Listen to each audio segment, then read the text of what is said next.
What's happening? It's Joseph R. Wheeler III, artist, founder, and president of the ONYXCON Foundation, broadcasting live from Atlanta, Georgia. Peace up, A-Town down. ATL metro area, should I say, because I ain't in the city, but I'm in that zone, I'm in that area. You know what I mean? That's where ONYXCON was born. If you didn't know, now you know.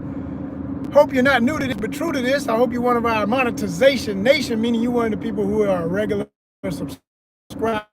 You are on the daily, on the month, weekly.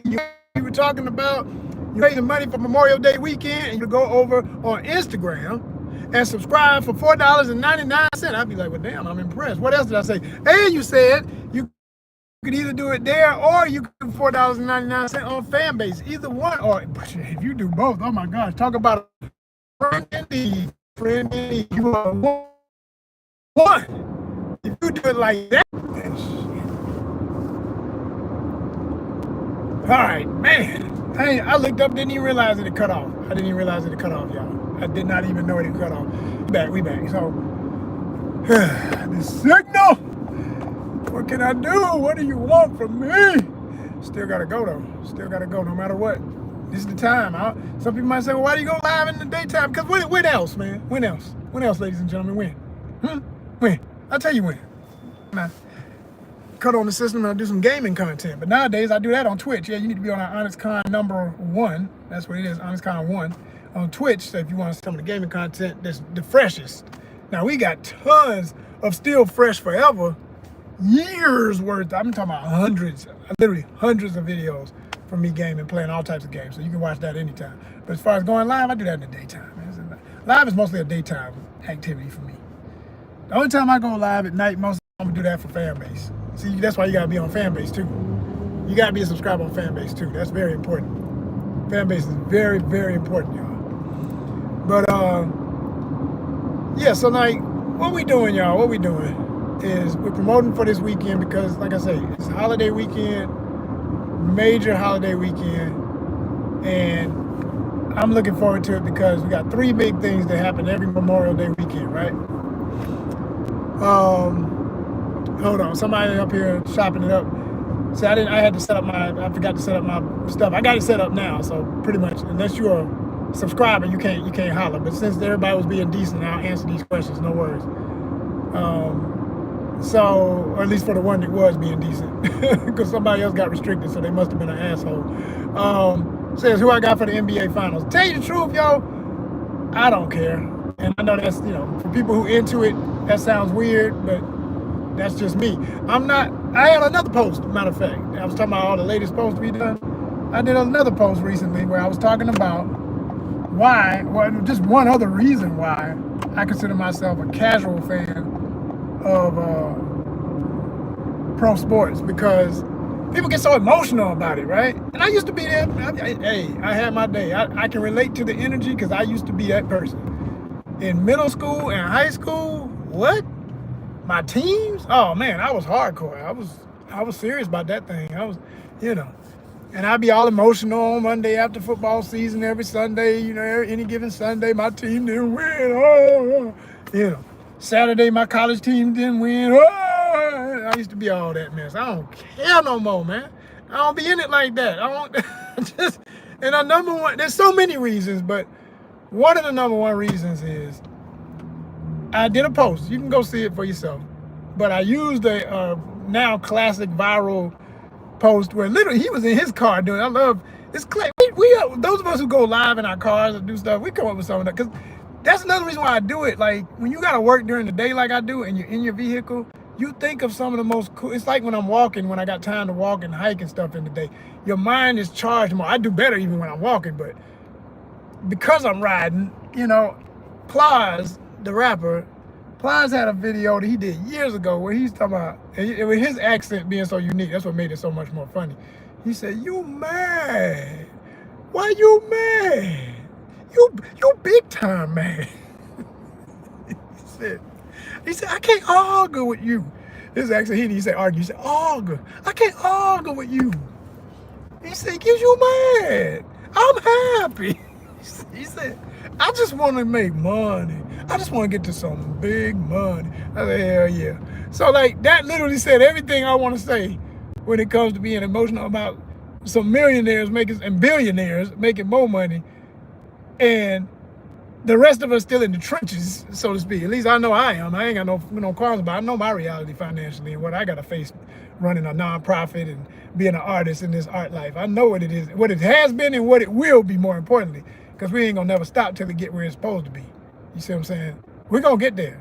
We're going to get to the glory. And we're going to always show how, because I want to encourage people to do it. I don't want to just brag and boast and not show you. Like I said, respect, power, money. That's the order.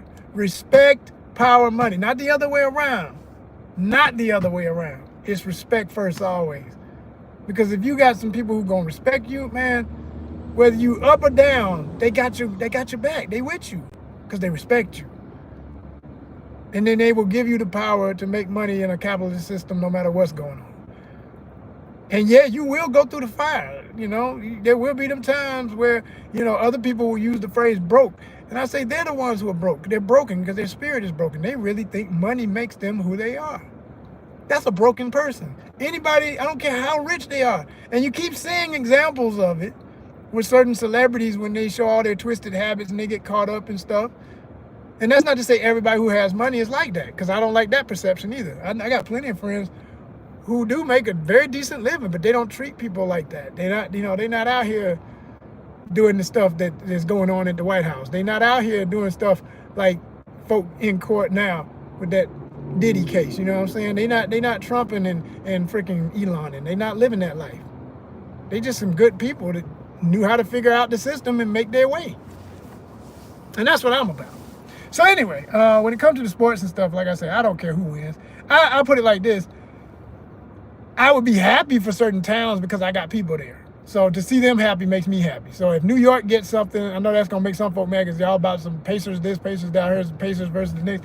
I mean, the Pacers get it, cool for the Pacers, right? But if New York get it, I tell you one thing, I got a lot of family up there in New York. You know what I mean? So I'm going to be happy for New York. It's just that simple. It is what it is.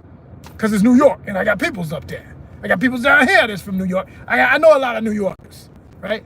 My Hempstead family, all right? Strong Island, what's good? You know what I mean? My Brooklyn family, for real. Brooklyn, what's up, baby? We here, BK all day. You ought to know it. What? So, you know, Spike gonna lose his mind. Spike Lee gonna, and I get a kick out of seeing Spike go so crazy over New York shit and being so Brooklyn about it. So that'll be fun, you know. That'll be fun if they win. That's about as far as I take it on an emotional connection or whatever. And, you know, yeah, you know, I still have student loans from ancient years ago when I was at Pratt, you know, that may never get paid off. Who knows? I don't know. I mean, you know what I mean? So I got a tie to that. Whatever. Oh, man. Shout out to all my people who deferring their loans. You know what I'm saying? And I'm talking about any way you can. Just keep that BS at bay because you ain't making enough of making it make sense to pay nobody other than the grocery store, the gas station, and the lights. And if we can stream something on TV, well, there's entertainment, right? If we got Wi-Fi, food, and gas, we're living. And in some cases, you don't even need a car. So, you know what I mean? So, hey, power to the people, for real. Power to the people. All power to the people. So, check it. Back to my main topic at hand. I was saying this weekend going to be major, y'all. This weekend is going to be major. We got 3 things we're trying to do. There's MomoCon, which is a huge Comic-Con event. It's all about, Momo means peach in Japanese, okay? So Atlanta, you know, is the peach, Georgia's the peach state, Atlanta is the peach city, so to speak. We got all the peach trees and everything with the different names of things, streets especially, etc. And what's interesting about that, ironically, is I saw this thing historically years ago that said the country accent that some people heard did not realize that when they named the street Peach, they thought because of the state being a peach state and all that, because yes, peaches are grown in Georgia majorly as fruit, but that's not something in the city area. In the whole metro area, I don't think I've ever seen a peach tree in my entire life anywhere in the metro area. Peaches are grown in South Georgia, okay? You gotta be down there. The soil don't even get right until you in the southern regions of the state. So what they were saying was pitch tree. It's a tree called pitch tree. It's a pitch tree. People would say it with an accent, and they'd say pitch tree, and people thought they were saying peach. So they started calling everything peach tree, but it's actually pitch, P-I-T-C-H. CH tree. That's the tree they were naming it after when they called that, talking about the peach tree. So, but like I say, that, you know, people don't know how the southern accents go sometimes. They don't know how them different sounds go. And they don't know what they're hearing when they hear folk talking all like that. So they just did what they did with it, and there you are, peach tree. But yeah, that's what it really gonna be. Look up what I'm talking about. Don't believe nothing. I mean, everything's worth research. We just here to give you edutainment. Edutainment. You know what I'm saying, Shawnee? We're gonna get that edutainment. So yeah. If you love when I do my accents, look at my lives, somebody hit the love button. Somebody make sure you subscribe. Hit the comments and let me know you a real one, that you rocking with us. You part of the Monetization Nation. You want to see us reach our goals, and you appreciate what we do to help you stay positive and reach yours. Salute, salute, salute. But like I said, we do all this other content, and we're gonna be doing nothing mostly but event content this weekend. We're gonna be at Momo, hardcore at MomoCon. We're gonna cover the event like we did last year. We're gonna meet all the amazing cosplayers that be out there. We're gonna focus on the ladies, of course. We love the hot ladies out there, and there's a lot of them. There's a couple of them I'm looking forward to seeing again, because I'm kind of cool with them in the sense that when they see me, they know what I do. And I like to get, and they love getting to shine. You know, they put all that work into them suits, man. They can't wait to spin around and show you every angle of all that work that had them up till 3 and 4 o'clock on multiple nights. You know what I'm saying? So shout out to all my cosplayers. Y'all know who y'all are. Ones I know and ones I will know. Come this weekend, for real, for real. Speaking of other costumes and the glory of making something with regalia, Carnival, Atlanta Carnival. We trying to do that Carnival parade, y'all. We not trying, we gonna do it. We gonna stop saying trying. We're gonna wake up early, we're gonna get it done. But here's the thing, we need the funds, because there's a lot of gas gonna have to be spent this weekend. Between all this stuff I'm talking about, and then there's parking, because Momo, you gotta park. You can't, ain't no walking with Momo. I mean, I could, but boy, you talking about exhausted by the time you get to where that be. Yeah, yeah. Because I know about a couple of free parking places, but really one in particular is my favorite. But it's not close enough to everything. It's only close enough to certain things. So I'm not doing that. I'm gonna have to just do my usual. I find a way around the $30 and $40 and $50 parking, because that's what it be when you right there next to the events. Oh, man, I know some of y'all say what? Yeah, it get that stupid. Downtown Atlanta traffic parking, you crazy? They fools me. Last year they were charging $50 and $60 in some lots. I said, y'all kiss my entire, hell no. But I mean, if you're willing to walk 2 or 3 blocks like I am, because I ain't lazy and I'm in shape, and I walk all the time, I stay training all the time for these moments. I do this all year round. This is just life. I like to be, if I can't walk, I don't feel real. I gotta get out and walk. I like that. It keeps my heart beating. It keeps me healthy. So you're gonna walk, but you'll pay $15. And I don't know, with inflation, that might be up to 20. So you see what I'm saying? There's cost involved in this whole process, y'all, and we need y'all to come in and do the damn thing and do it right. We need y'all to come in and support. We need y'all to put down some funds. We need y'all to really, really seriously be about that thing. That's why we keep asking y'all to go over and subscribe at $4.99 on YouTube, or I mean, not YouTube, because we're gonna get subscriptions here. We're not there yet. I'm sorry. You can subscribe here, but see, they mess your head up with all these words. Everybody call it something different. A subscription here, it is what I need first. It's not a follow, it's a subscription. All that mess that just messed your head saying all these damn words. Y'all know what the hell I mean. It's free to hit the button. Hit the damn button. You feel me? Thank you. But on Instagram, it's $4.99 for subscription. You can follow for free, but that ain't helping nothing. And I'm living proof of it with my organization, because we got 17,000 and they just sit around there like a bunch of bums looking at everything. But I don't post a lot for them no more. I post in the story every now and then, and they think they getting something. I mean, I realize people are just that damn petty too. They will sit up there and be like, they'll be happy with 1 post a day and still not subscribe. It's like, and then wonder why things aren't expanding. And you say you want more films like Sinners, and you want more shows like what ONYXCON was when we had the convention. And no, you don't. No, you don't. Not there's some people who do. The ones who do always show up. Those are the ones who put the money down. Those are the ones who you ain't got to keep asking. They did it the first week you said it. Like today, somebody gonna represent, because I done put this ad out, not just here, but on TikTok, on Facebook, on everything. I got it everywhere, right? Somebody gonna answer the call. They're gonna see the signal in the sky and say, oh, Joseph, he needs us. We gonna have to represent, man. it's that weekend again. And somebody gonna drop 50 bucks, 25, whatever they got. And even if they come less than 50, I want 50 at least, really, truly. But if they got history with me, I'm gonna still put them, I'm gonna put their logo, because if they got history with me, I already got their logo, and they can send me their new one, and I'm gonna promote their company.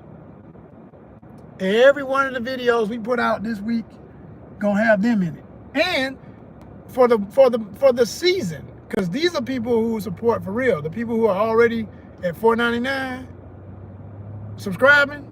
Well, hell, every month you're gonna see me for something. So I got you. You know, I got you. Don't worry about a thing. I'm gonna put your logo up in there, man. Appreciate you. We're gonna shout you out. You know. Hell, as I'm saying this, I'm thinking of one guy who I know is supposed to be sending me something soon from his product line. He got a really cool apparel line. Shout out Madcap, you know what I'm saying, in LA. Y'all seen me wear it before. I've done some videos wearing their stuff. They got the dopest. You've seen legendary celebs of all types wearing their stuff. From Kid and Play, yes, that's exactly. House Party, yep. Kid and Play, DJ Jazzy Jeff of DJ Jazzy Jeff and the Fresh Prince, yep.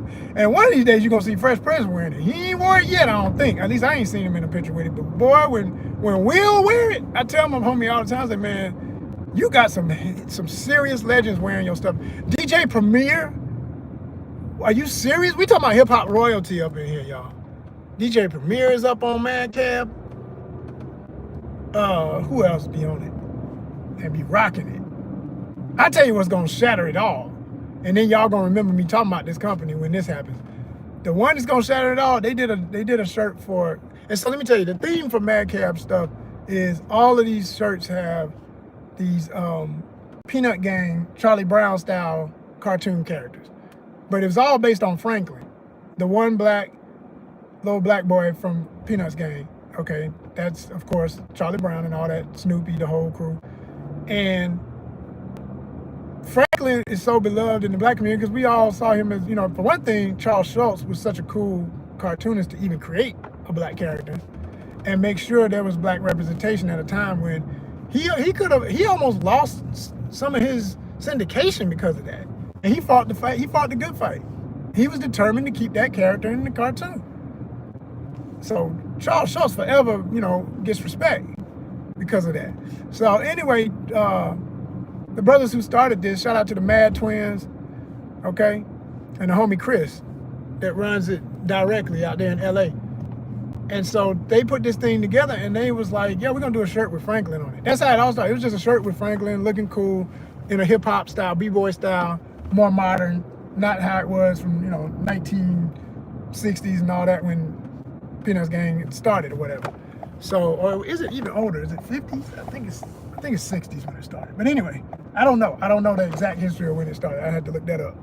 But yeah, you know what I'm saying? They did their thing with that, and it grew because people was like, this is so cool. So them all being cartoonists and true artists, they said, well, what do we do other legendary icons of the culture, so to speak, but I don't like that phrase, for the culture. I say for the cultures, plural. That's my way of saying it, with a Z or with an S. But I know what I'm saying here about what they did. And they did like Queen Latifah. They did all the characters off of Do the Right Thing, Mookie, Radio Raheem. I'm talking about everybody. Everybody is up in that thing. Everybody that we love, you know what I'm saying? I got one for Bugging Out, which is Esposito. Okay, Giancarlo Esposito as Bug Out, if you know that. Okay, I'm reloaded. So yeah, what's happening, y'all? Reloaded. So I was talking about one of our good friends sponsor Madcap and their product and how cool it is. And so yeah, like that would be an example of somebody who has given considerably in the past, and sometimes when they ain't even have it, but these seasons come up, I still put their logo on something just to say, hey, they rock with us, and I know they good for it. I know they're gonna continue to send us some product. They're gonna send us a donation. They're gonna do what they can, whether it's in kind or sitting in the cash. They're gonna do the doggone thing. And so shout out to Madcap, man. Shout out to Madcap. Shout out to Brian D. Covington. That's another one that we always know we can depend on. It's gonna be there for us like that. He's a writer, supreme, got a great novel series called Between Magic and Dreams. If you haven't ever heard of it, look up Between Magic and Dreams. That's how he does it on Instagram, and you can just look it up on, I think, Amazon. You can get the actual books. He's got comic books and he's got novels, and both are phenomenal. Especially, I love the comics because the artist that he hired to do the interior, and I know his writing is exceptional. It was a really, really good read, and I'm a comic book head for sure. Yeah, if I'm not reading historical, factual stuff, or news clip information, my favorite thing is, my pastime is still gonna always be comic books and stuff. Because I don't have the time or honest patience to really read novels. I will start a novel, but novels remind me of how sleepy I actually am. So for those people who I just love getting cozy with a good book, I'm like, oh, good for you. I've done that in life. I mean, I have finished some novels, either ones I had to read for school or ones I read for my own entertainment or knowledge or whatever the purpose was. But still, it just blank pages with lots of letters. At a certain point, that just fades me out, boy. If I have been tired, if I've been doing a lot, I'm gonna find out after about 2 or 3 pages. I'm gonna be like, the book gonna be reading me. I'm gonna be gone. It's like they say the TV's watching you and the TV on and you sleepy. Yeah, it's gonna be about like that. And I know that, so I don't even make no. I just, some people. What I don't like is people who are prudes about being readers like that. If you like novels and you read so much that you got bifocals and that's I'm kind of coming for y'all, because y'all be coming for us when you don't read books like that. Just they be acting all snobby, like, as if you are not literate. I'm a total intellectual. I'll run circles around most mofos that think they so damn smart. You just got to pick right topics. It's like playing Jeopardy. Everybody got a category that as soon as that pop up on the screen, they just go grinning from ear to ear, be like, y'all might want to leave because I'm about to win this round. You not going to beat me on certain topics. Sorry. But everybody got their zone. So I'm like, when it comes to novels for entertainment, that's how I feel about that. It's like, it's not my favorite style of entertainment, because every time I try to dig deep in a novel, like I said, and it's certain types of stuff will make me keep coming back to it because I want to finish it. And that's no pun intended to any of my friends that are writers that have, shared their books with me. Because I still cherish those books, you know what I mean? And I'm the kind of person who will pass it on to somebody who I know I'll gift it to somebody worthy, okay, who, depending on what the book is. Because some of the books I'm going to hold forever, because I want it to be worth something and it'll be collectible. And if I need it, hell, it might be what I need to put the down payment on a house someday with one of these books because they're so famous or something. You never know. But other than that, I will gift a book to somebody I know is one of them diehard readers that books wake them up rather than put them to sleep. So yeah, it's all good. We all different, we all got our thing. Like, you hand some of them same people a comic book and then they go to sleep. It's like, damn, how could you go to sleep on this amazing comic book? Did you not see that page with that full spread illustration and that the way they said those couple of words was like a haiku? And there's people who read all the above. Shout out to all the folk who stay entertained with whatever works for you.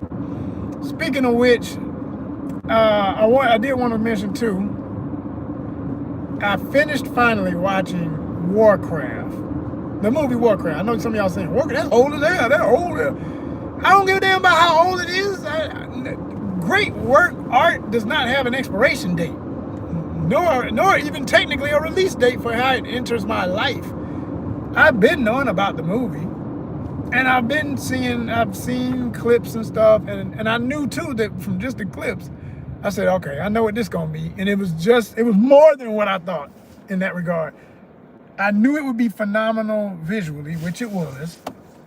They really deserve a lot of respect for the way it looked. I mean, for it to be based on a video game, and how most video game movies get so dragged through the mud for not having real plots and just or lackluster CGI, lackluster costuming, lackluster on everything. No, they went top notch on that. WARCRAFT was phenomenal the way it looked, and certain characters, favorites of mine, in the way they designed them with the CGI was insane. Like, all the orcs is crazy for me, and I like orcs as characters and stuff. So And the fact that there were heroized orcs, I thought that was cool as shit.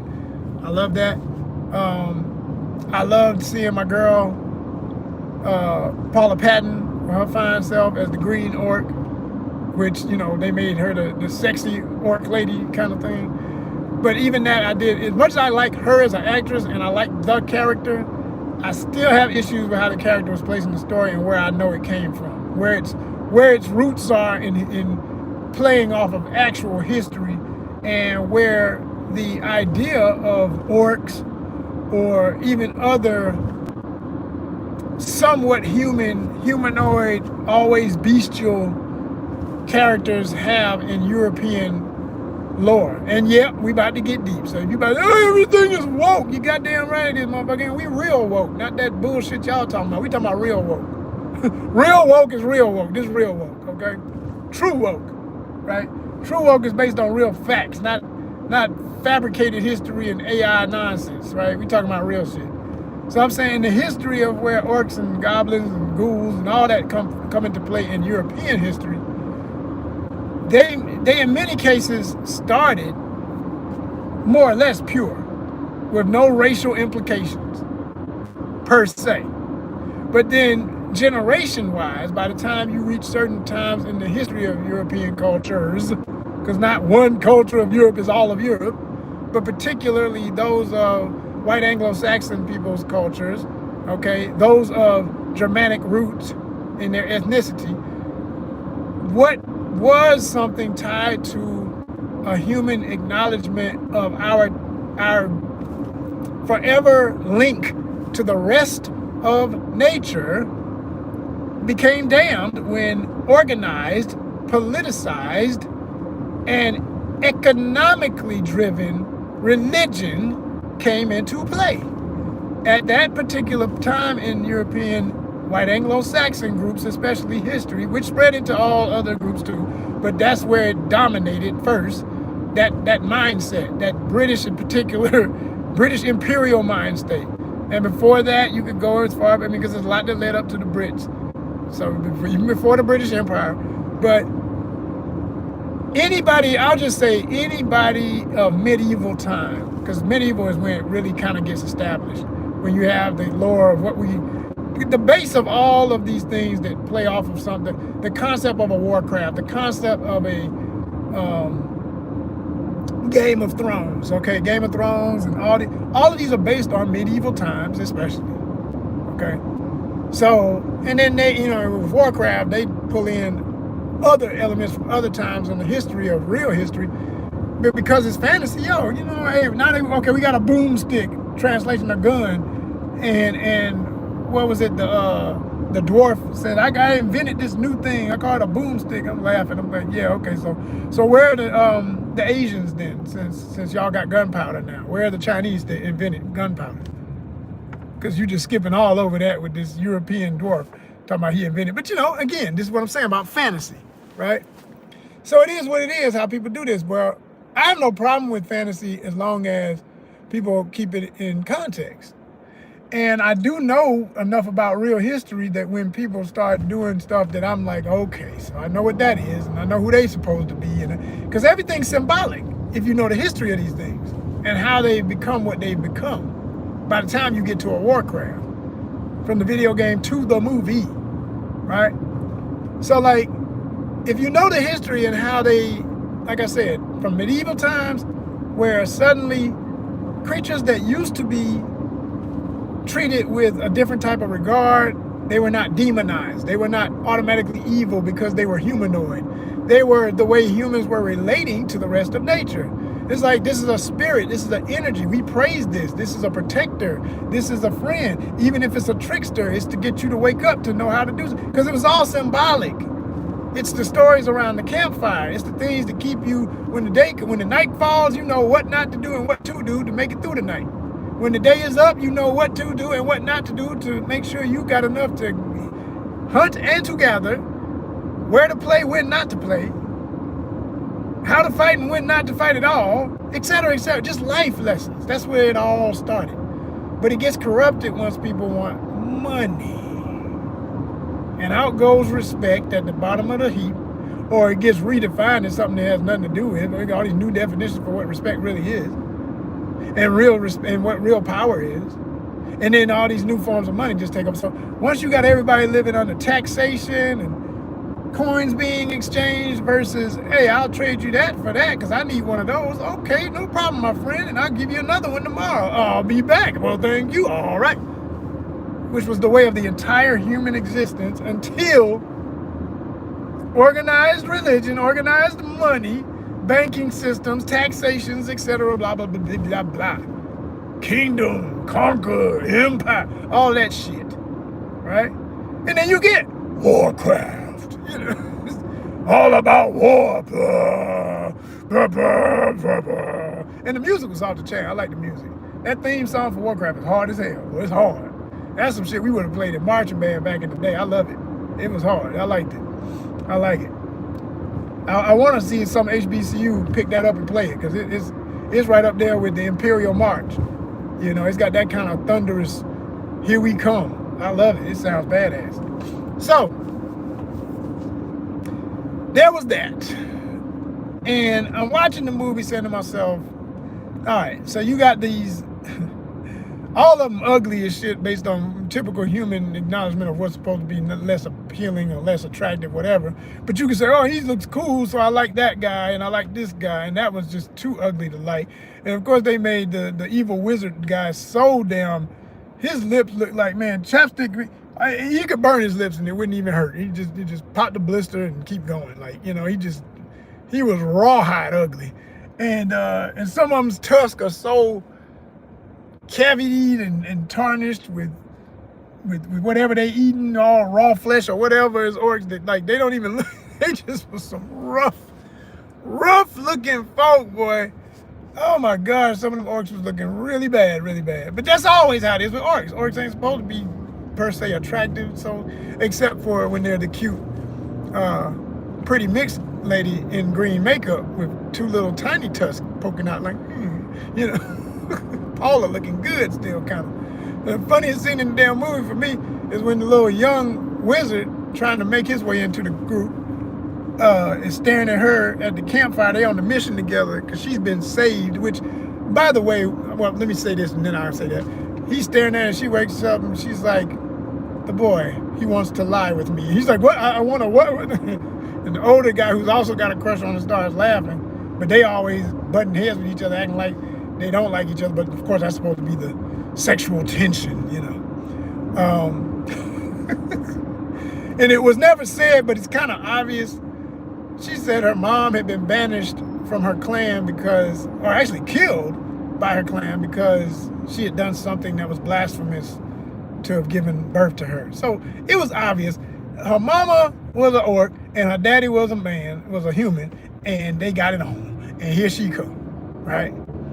So that's what they really was saying, is my opinion, right? And they didn't really out that all. They alluded to it without, and then they left it in a way that there's obviously can be a Warcraft 2. Definitely, they could make a part 2. I mean, it could go on forever, quite frankly, but they left that wide open. But like all of these big epic movies like this, like Avatar, like, they love to play off of Native American history in this country. They love to play off African motifs, if not history. They love to play off pretty much anybody outside of, again, white Anglo-Saxon people's cultures in Europe. And mind you, I'm not saying everybody who is white Anglo-Saxon would be in agreement with this type of passive aggressive labeling of you're the other. Like, there's humans and then there's them, and the them becomes, in these types of films, anybody else is it's like a representation of anybody else that was ever an enemy of the ruling classes of Europe. That's the bottom line, point blank. Anyone that was the other is depicted as something, and this goes across the board with fantasy, because these fit into sword and sorcery as a category, and therefore fantasy also, all right? But sword and sorcery, okay, and all of that, and then sci-fi too, science fiction, you see it all the time. And if you know enough about history, the beginnings of science fiction, the beginnings of the phrases and how they label the categories and everything. Like a lot of the first when it comes to the European perspective on the idea of the genre. Because here's the other thing, the label sci-fi may have been created in a certain era by some white guys labeling, we're going to call this science fiction. But the concepts, the lore, the mysticism, the history of otherworldliness, that's ancient, and every group of human beings on this planet always had their own. But the oldest humans that ever were in Africa created all of the first spirits, the first connections to the rest of nature, humanoid gods and goddesses, creatures that in European lore would be considered ghouls and goblins and things, or spooks and haints, as we said in the South, in black culture, where we were then infused with European traditions and put all that with our own and said, well, what we call that, what y'all call that, well, I'll tell you what we're going to call that in English. That's a spook and that's a haint. Shout out to Sinners for bringing light to that very long history. Ain't the first time it's been said on a film, nor a black produced film, but it was great to see it come back. And I know that it's going to continue to thrive because Sinners made money. And in capitalist systems, that's what they first are concerned with. Now they just want to know how to control that cultural element, which they cannot. They need to keep their hands off it and keep letting it be like what Kugler did. Let us do our stories and you'll always have success. Start playing around with elements you don't understand and thinking you're smarter than the people who created it, it's going to fail. Every goddamn time. But back to the point. My green goblin girl, orc girl, that girl was straight up supposed to be like Pocahontas. That was the story of Pocahontas. If you know her story, you know what you was living. All right, y'all, what's up? So, as I was saying, it was the story of Pocahontas, more or less. That's what you had going on with her. And it's not the first time that's happened in a film where if you know enough about history and how these stories are romanticized, meaning you take a very ugly situation in real history and you try to embellish it in a way that makes it entertaining, and you create a love story element or try to create kind of lovey energy when in actuality you got two opposing sides where one person is going to be eventually colonized and another is the colonizer.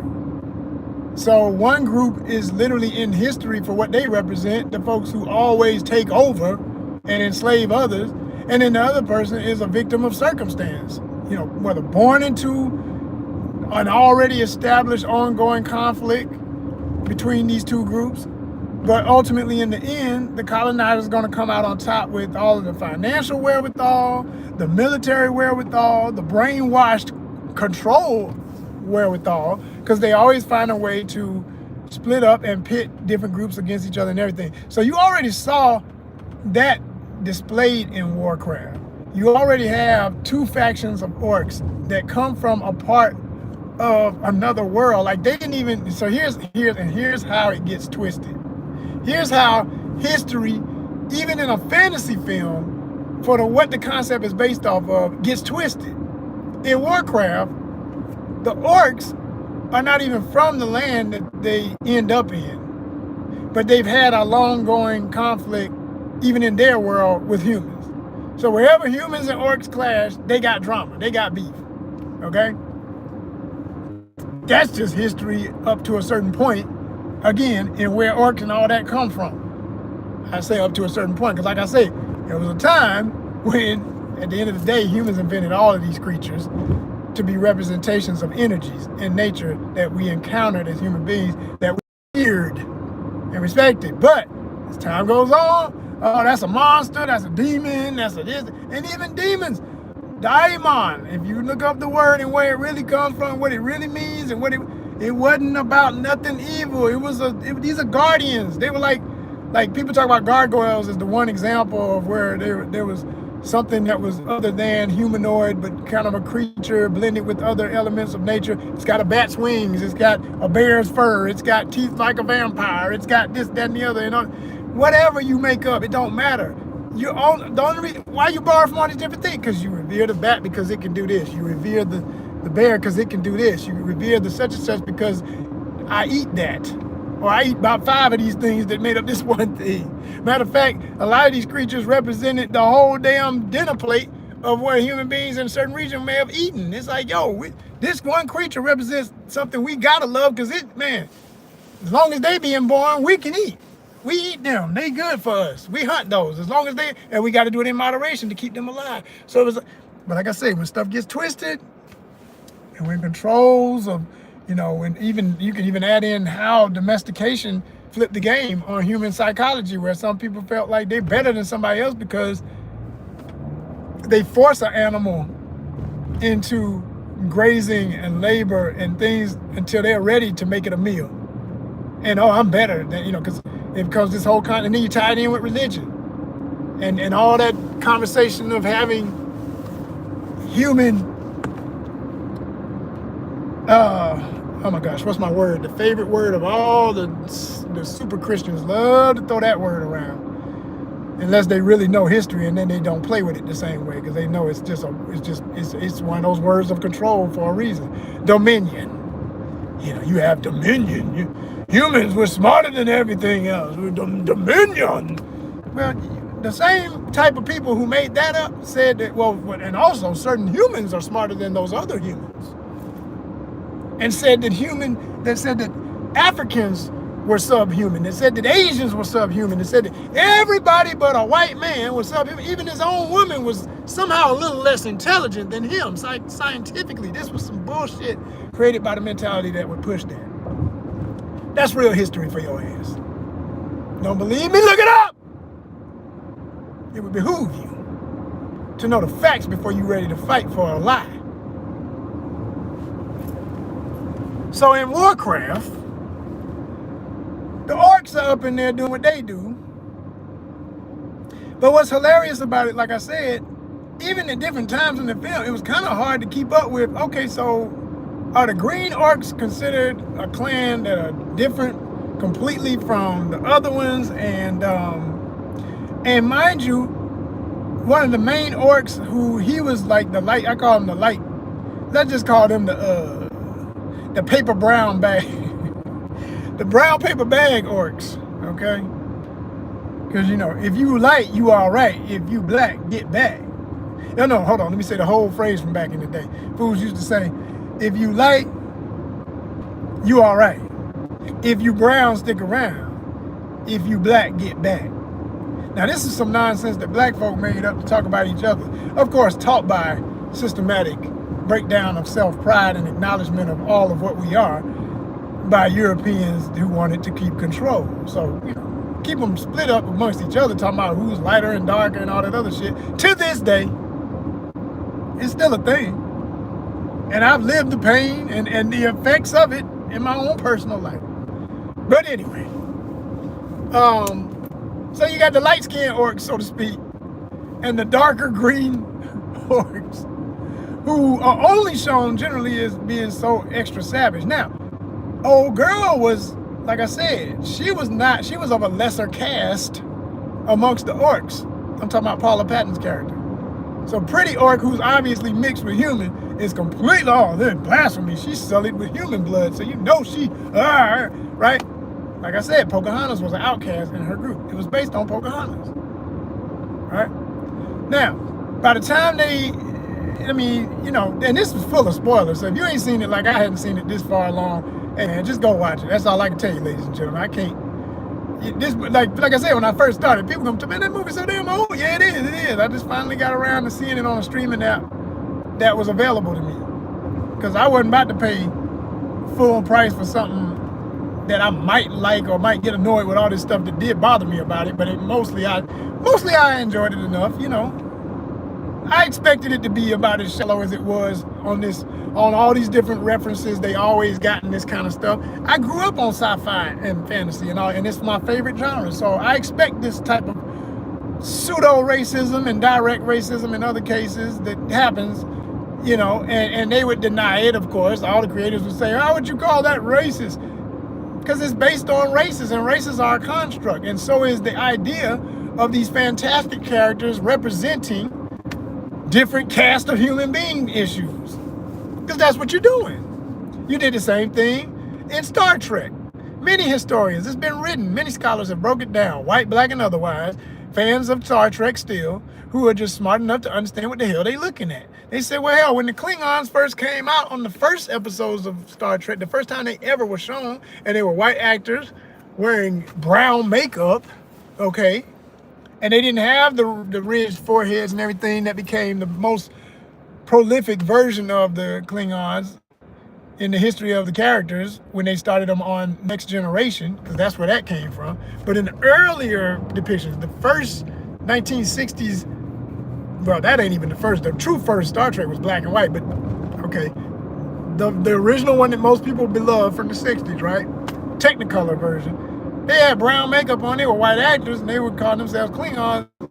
And they were rough and everything like they were known to be, and it's supposed to be savage, and so everything's all about a fight with them. And the only way you can prove anything with them is fight. Yeah. How I respect you after I beat you in a fight, and all that, all of that shit was it, right? So the same mentality of what creates that is where even the concept of a Klingon, how it came about, they say it used to represent all of America's enemies during the time of the Cold War and all of these times in history. I said, well, I'll be damned. That didn't surprise me. So it was more so to represent. And it's ironic how all these people are still on the playing field of human emotional nonsense and political nonsense that creates rifts between nations. And if people of these nations are stupid enough to be mad with each other, you got to be a damn fool, because you just a gladiator, not Caesars. Did y'all watch my talk about Gladiator 2? No, you probably missed that. I didn't do an official video for that. I was live when I did one. I don't even think it went through, because I had so many problems with the feed. It probably just had to go to hell. But I might have to do one. I might have to do one about Gladiator 2. But anyway, because I did finally see that too. But by the time the Klingons got to be later on Next Generation, suddenly you got white actors playing them, you got a lot of black actors playing them, and anybody else that could have played. But out of my history of knowing what I know, of looking up who played who and what was what, you got a variety of different quote-unquote whites. Again, these are constructs. You gotta get specific. Well, what are you talking about white?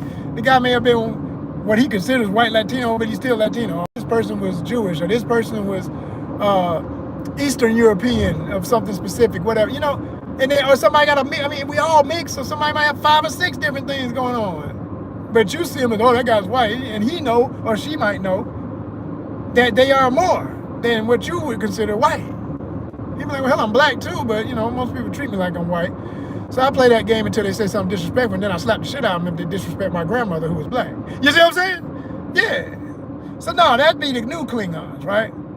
And I love the Klingons. That's one of my favorite groups in Star Trek history, because just like I like orcs, I've always liked the other, because I knew what the other was based on. The other was based on a connection to the rest of nature that most of these types of people want to deny a connection to. Well, we always supposed to be mammals, but I'm the most intelligent mammal. Oh, I'm not even a mammal. You're a mammal, but I'm something else. And oh yeah, well, okay. Well, I know the ultimate truth as to why you're saying you're not something. Your hormones are saying something else, because you still stink when you get sweaty, and you still grow hair with certain genes in certain places naturally. You have certain teeth and certain toe shape and everything else because of how your genes are. And there's different versions of us to be all these different things. Green orcs and brown paper bag orcs. Whatever the fuck you say, you a orc, goddammit. You a orc, motherfucker. You know what I'm saying? So I like the orcs. I even like the orcs. I even found myself once I'll never forget sitting in Lord of the Rings, probably the second one, because that's when they really came in hardcore with the orcs and the Uruk-hai and all them, the bigger orcs, and how they were mostly played and they was filmed in New Zealand, and they had a lot of Maori actors who were in the makeup. If you know the Maori people, the original indigenous peoples of the island of the long white cloud, which is the true name of New Zealand, which is said Aotearoa. Say it right. Say it with your motherfucking chest. God damn it. It's my people. I love the Maori, man. There's a thing with me and them. I don't know how deep it goes, but every time I've been around a few of them, it's an instant connection. All my Polynesian brothers and sisters, what's good? Yeah. Toa! Hell yeah. Yeah. But yeah, that, I was like, oh, that's what we doing? That's the only place I can hear some people beating drums and having rhythm a little bit, even though they, got the broken rhythm and stuff, because it's still a lot of white actors in it. I'm just teasing. Because there's plenty of white folk who got rhythm and soul too. I'm not ignorant to that. But I'm saying the only place you saw people that were beating drums were the folk who teamed up with the orcs. And the orcs themselves and the big trolls would beat the big drums at war when they go into battle. What the fucking shit? What the fuck? They the only ones that beat drums? Oh, y'all kiss my ass. Well, fuck it. Orc side. I was like, well, I know for the rest of this movie I'm supposed to be rooting for the damn hairy foot hobbits and Gandalf and all these other motherfuckers. But I tell you know what? Y'all about to burn your bridge with me. Hey, you can get your ass handed to you because I see what you're doing now. Oh, so we supposed to be the ugly motherfuckers that's all up in the... And it's so twisted because everything that they historically did in medieval Europe, again, that's where it was based on, right? All the not taking showers, and they always talking about, oh, it smells something that smells like orcs. Oh, so the orcs is funky, but you got hair on your feet, thick as fucking hair on people's heads, but the orcs are funky. Your toenails are black with dirt underneath them. Goddamn nasty ass Gollum living in a cave with his big eyed ass. Talking about precious, skinny bony going to hell. Nasty done lost all his hair. Ate up with the evil like the Emperor in the fucking in Star Wars. Yes. but we supposed to be the funky motherfuckers? Baby, you'll kiss my ass. To this day, we take more showers than anybody. By nature, by general culture. Talk about for the cultures. Not everybody on it. Not everybody can afford it. Bad situations, people don't have no water. That's a different situation. I'm talking about when you got access, you just don't want to take showers and baths and shit. That is not generally our shit. But you around here, I said, okay. And then they had the people who were supposed to be like the Persians, the Indians, and the Africans. That's what they literally were. They riding on elephants. Hannibal, anybody? India, anybody? Who had war elephants in the history of humanity? Especially had war elephants. I'm sorry, it wasn't white Anglo-Saxon warriors. They didn't ride elephants as much. If they did, it was after they learned how to do it in Asia or Africa. So when that happened in Lord of the Rings, I was like, okay, here we freaking go. So I was like, orc side? Fuck it. And my favorite scene to this day in Lord of the Rings is when the one orc, and of course, because they still playing off of skin shit. God damn, it's like they orcs. You still trying to make it about some complexion shit. His ass pale as hell. He an albino orc. That mean motherfucker who had the fucked up face. I'm talking about he looked like a scrambled. He don't even look. You couldn't even talk about where his nose is big, his lips. Nah, man. You can't compare this to no human shit for what made him ugly. He had been through so many battles. His face had been just like, it healed like a damn cauliflower ear. You know the one I'm talking. I forget his name. But he pale. He mean as shit. Between him and then the one that looked like a cat face one, the one that had just the stub of the arm with the pick on it like fucking Candyman. Oh yeah, them was my boys right there, boy. They was raw. Them fools was too much. When that fool stood on the battlefield and said, "Send them," or whatever the line was, and all his guys put the things in the catapults and shot them up to the castle, and you thought they shooting fireballs, and they shot the heads of their brothers in battle that they took the heads. You should, and they let them rot. They let them get maggots in them and shit, and they threw the heads up there. So yeah, okay, y'all, you sure y'all want this? I said, God, them motherfuckers. I'm here for war. Nah, that's beyond war, baby. That's beyond war right now. That's a whole nother level. That's a whole nother level. Holy shit, they went psychological on your ass. You can't win, and they showed that. Like, yo, it broke down their spirit. They was losing most of that battle. Of course, they come back. Gandalf got to come through with the magic and all that shit. But, I will say this. When you got all that history that you know is being thrown at you in pseudo ways, sidestepping the facts and kind of trying to do a little low blow on the slide.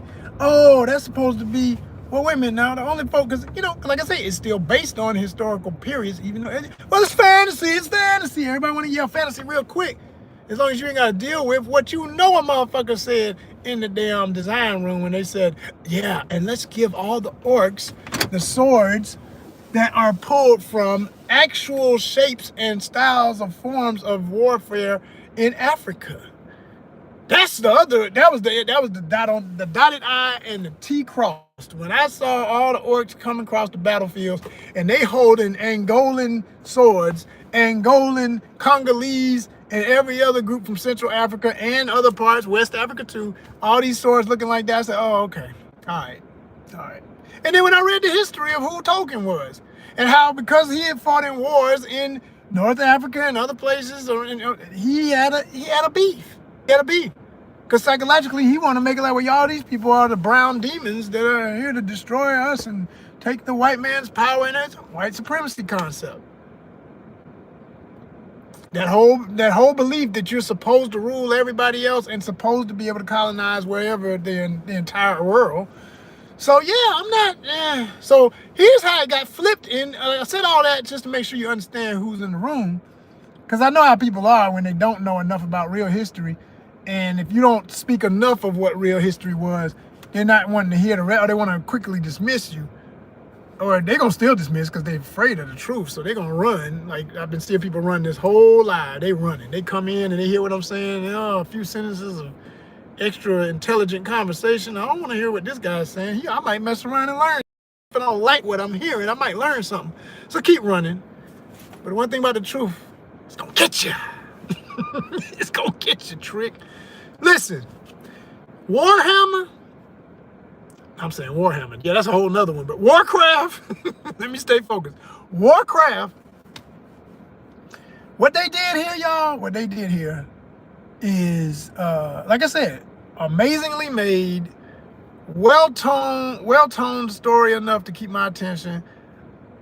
I would probably wait for the second one to come out. I don't know, because of the spectacle of it, I would probably say, I'll tell you what I would love. If it come out with a part 2, let me get a pre-screening, so I ain't had to spend my money. You know, so I did have to spend money. I had to get gas to get there. But other than that, I ain't had to come out of pocket, maybe for some popcorn and shit.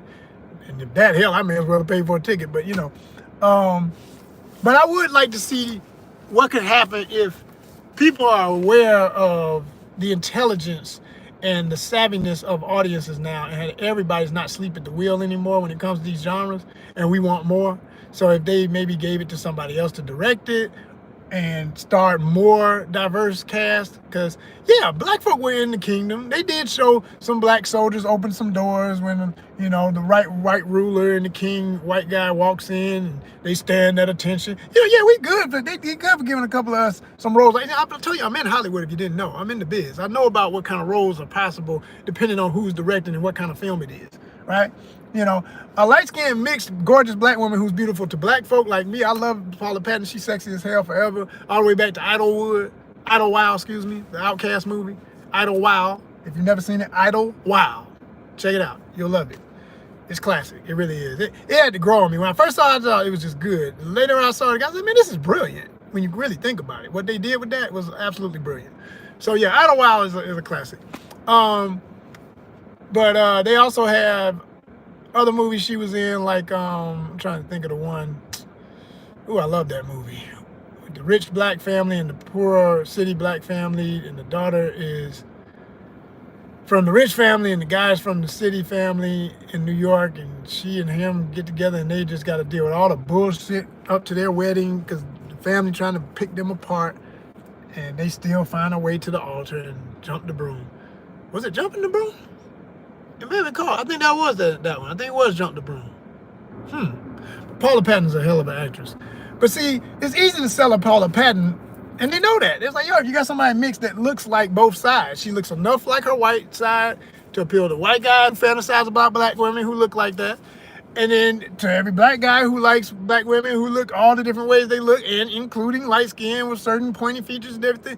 I'm open to all of it. Hell, I'm a light-skinned guy with aquiline features. So, you know, when you know yourself and you know history and shit, and you're attracted to women, period, yo, it's an easy sell with a Paula in it. But there were no obviously just from African roots especially, even with whatever else might be in them type people that were in leadership roles in this movie. And I noticed that shit. You saw them as soldiers that didn't have a line. They may have been right next to the main folk, but they were featured, not speaking. There's a difference, damn it. There's a big difference. And I'm saying if maybe the right director got a hold of Warcraft, I could see it being amazing if you got, you know, I mean, I wouldn't want somebody, we don't need another, just like, go get somebody who's already famous for every time they want to put a black person on and see what flavor that gives them. No, let somebody new get it. Let somebody new that you barely know about, who's got this, oh, me? Yeah, thank you, I am a writer. You know, and see what we're gonna do with what you already got going and how you can play off of even the bold-faced motifs you're making about the orcs being like, as always, like I say, Klingons, orcs, and anything like are always representations of Africans, Asians, Native Americans, and any other indigenous group of peoples on this planet.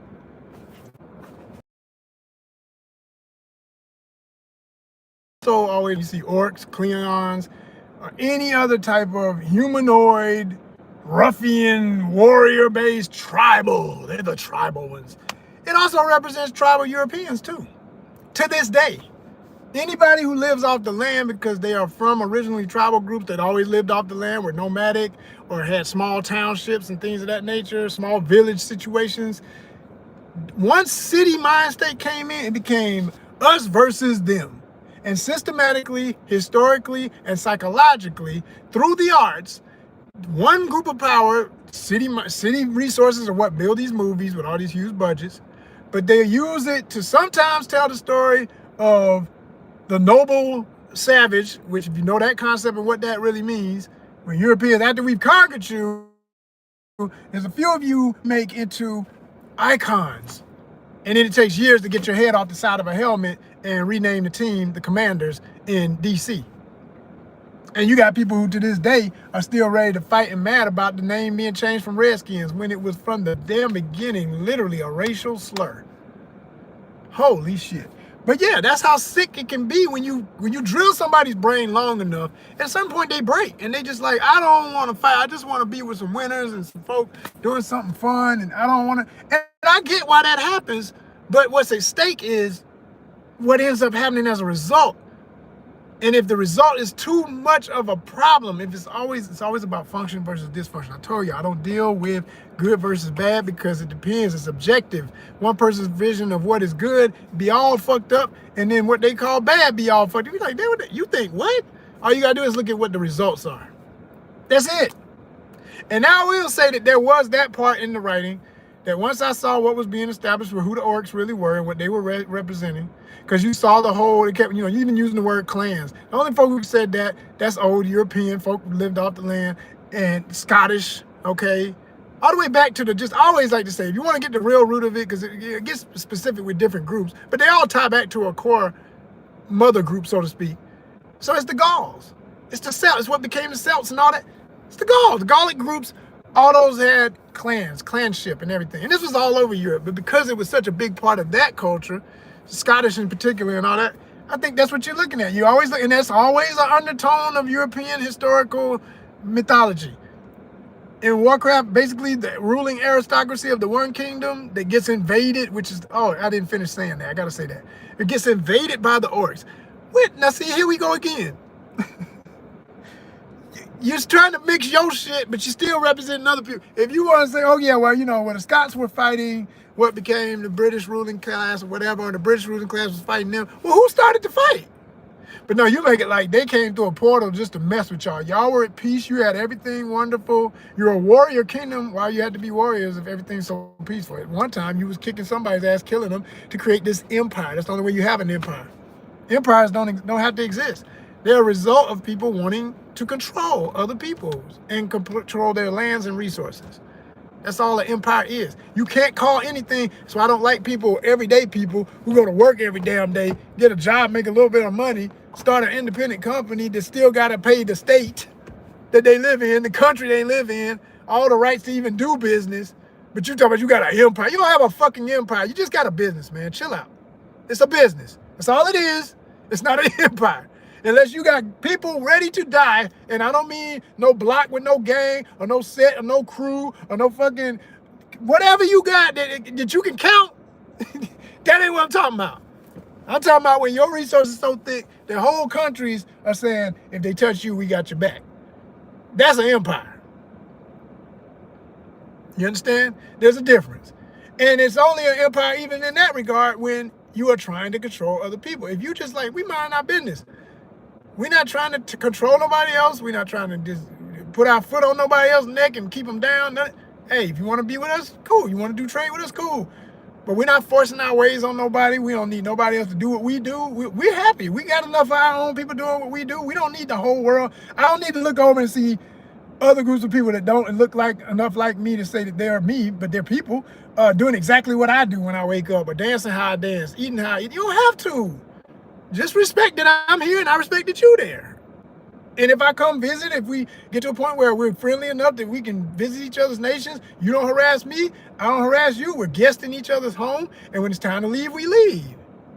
And if we set up a plan for you to be able to hang around and stay, you do so respectfully, not with the intent of exploiting and destroying and somehow conquering and imperializing my place.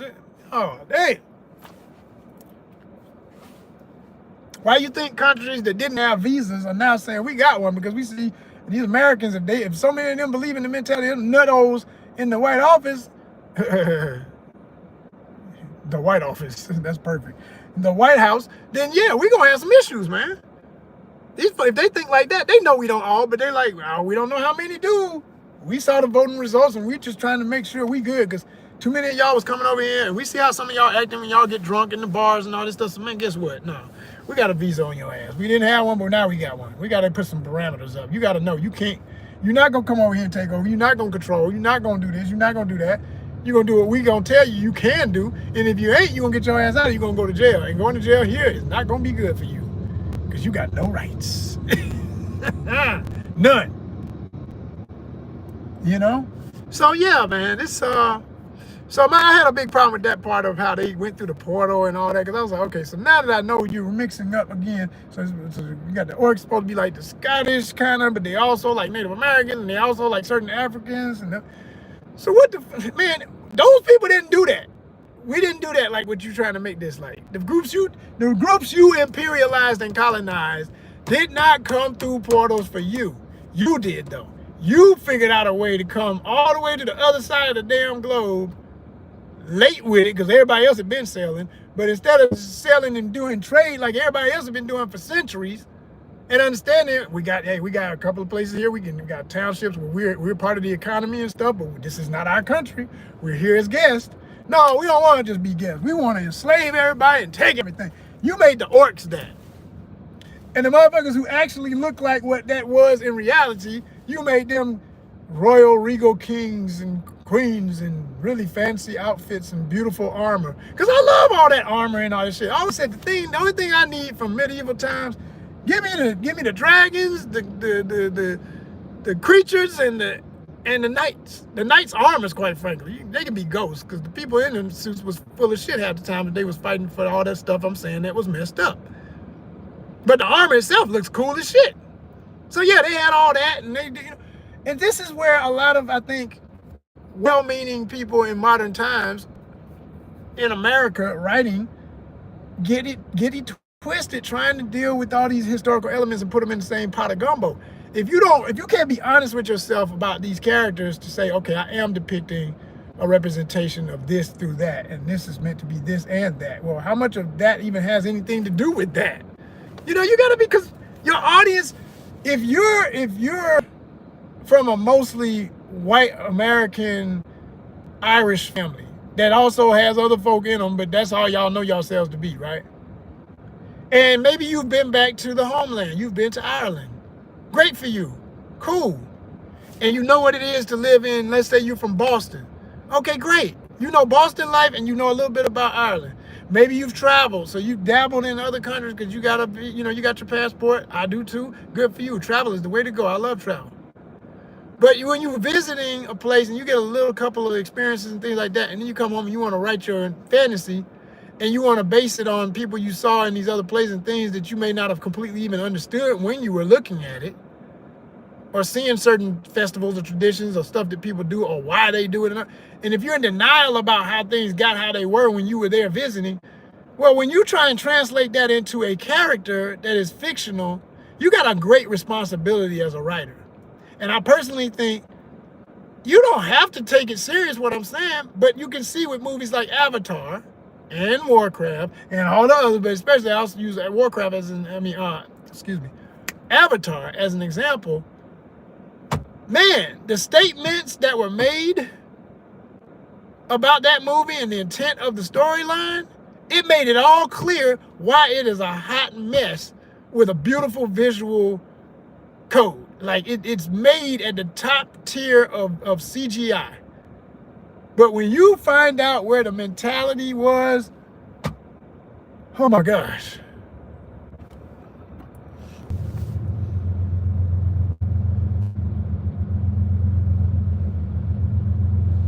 When you find out the mentality of James Cameron and some of the statements he's made about Native Americans, those quotes, I did a video about one that he had been outed for saying, and rightfully canceled by some folk who said, man, this dude is foolish. No, we ain't messing with Cameron. He on some other stuff.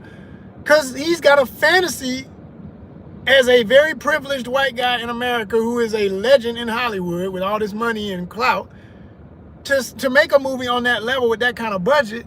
So people don't want to challenge him when he gives his opinion on whatever his perspective on history was of Native Americans versus white settlers, colonist. Damn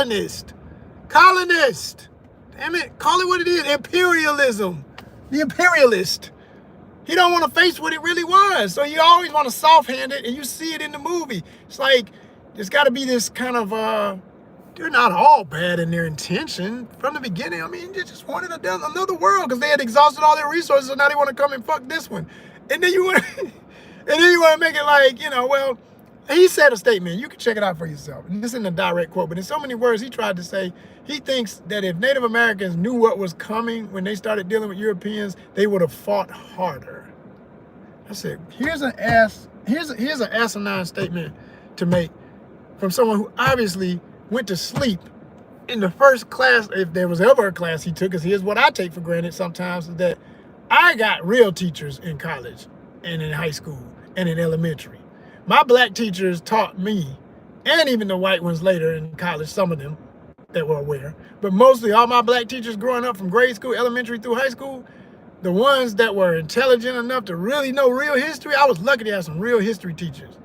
Shout out to Mr. Blake at Mays High, who would go off and be like, you stupid fool, talking about the history of these crazy folk and what they done all over the world, and how people are dumb enough to believe what happened didn't really happen is bad. It's worse than what you're gonna hear. That's what it is. It's worse. It's worse. And they can't handle the truth, so they always trying to bury it with another lie. You cannot build a society off of lies. That's why America is where it's at right now. It's being built off of lies. It's the whole tariff thing, everything. You can't keep lying. You told a bald-faced lie about what tariffs were and how they were going to affect the economy. Now people are crying, saying, oh, we believe, because you're too stupid to look this shit up for yourself. Everybody knew, kept telling you during election time, dumbass, just look up what it is and how it works. Why are you trusting somebody who does not care about the country? All they care about is their own pocket. They're just trying to rob it blind, go out on their last days with more of a drunken bang because they never been healthy. But hey, it takes two to tango. And there's a lot of unhealthy, everyday average ass motherfuckers who feel like, well, that's our hero. He's just the rich version of me. I ain't got no good health. My mental is all messed up. He just reminds me of me at my worst. Well, good for you. But the difference is, when you get ready to go to the doctor and there's no more Obamacare because you hate Obama so much, he ain't got nothing for you. He ain't got nothing for you. And you're going to find out how some of them other people that you can't understand why they sleeping on the street are out there. Anyway, y'all, check out the movie if you want. It's worth a look. But like I say, know that all of what I'm saying is in there. And the James Cameronism is not as bad as it is in Avatar. I will say that. I could stomach Warcraft more than I could do another damn Avatar movie. That last one about got me. I'm like, I don't think I'm going to see the next one in the theaters because you know we got like 5 total movies or something left with that. I don't even know. Man, there's so much more needs to happen between now and then with film, and this is yet another reason to support ONYXCON because I have my own concepts. And if you like the way I'm thinking and speaking and being so honest about all of it, because I just don't give a shit no more.